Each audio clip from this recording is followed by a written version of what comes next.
Welcome to the Fear and Greed Business News Afternoon Report for Wednesday, the 9th of August, 2023. I'm Michael Thompson.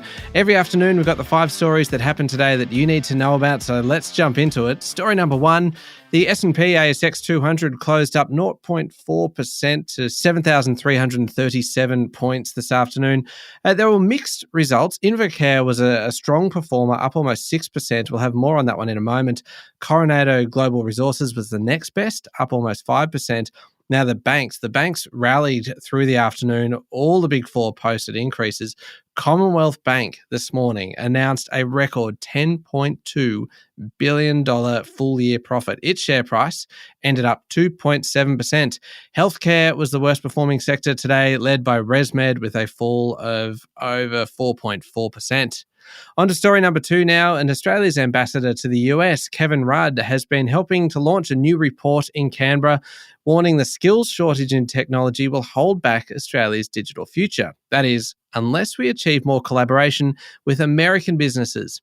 Accenture, the Tech Council of Australia, Microsoft and LinkedIn all collaborated on the research, which shows 102,000 Aussies are employed in US-based tech firms and 4,000 workers move from US tech firms to Australian businesses annually. The tech giants want more Australia-US relations between companies to improve workforce growth and are pointing out that half of Australia's successful startups were actually launched or scaled with the support of US tech talent. Clearly, the tech companies want more partnerships and more investment between Australia and the US. Story number 3, oil and gas business. Beach Energy's chief executive, Morné Engelbrecht, has quit after about 15 months in the job. Brett Woods, a Santos executive, will instead become CEO in February. The change in senior appointments is making a few investors uncomfortable. It marks the third boss for the business in about 3 years, and production has been struggling. Kerry Stokes' Seven Group Holdings owns about 30% of Beach. The company's full results are due to be released on Monday, which will no doubt attract even more attention than usual.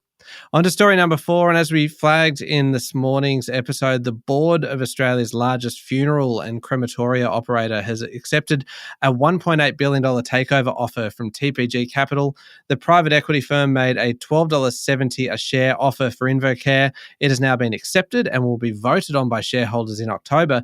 TPG already holds a 19.98% stake in InvoCare. Its share price jumped about 6% on news of the deal following a trading halt earlier in the week.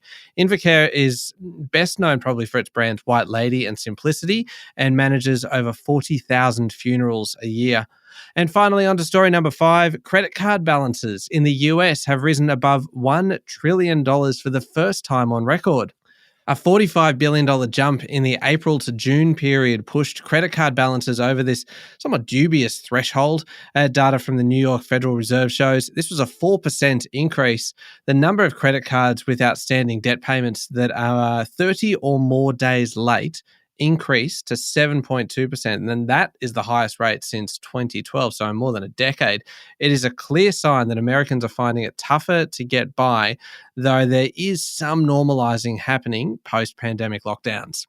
That's it for the afternoon report for Wednesday, the 9th of August, 2023. We'll be back tomorrow morning with the Thursday edition of Fear and Greed Business News. I'm Michael Thompson. Enjoy your evening.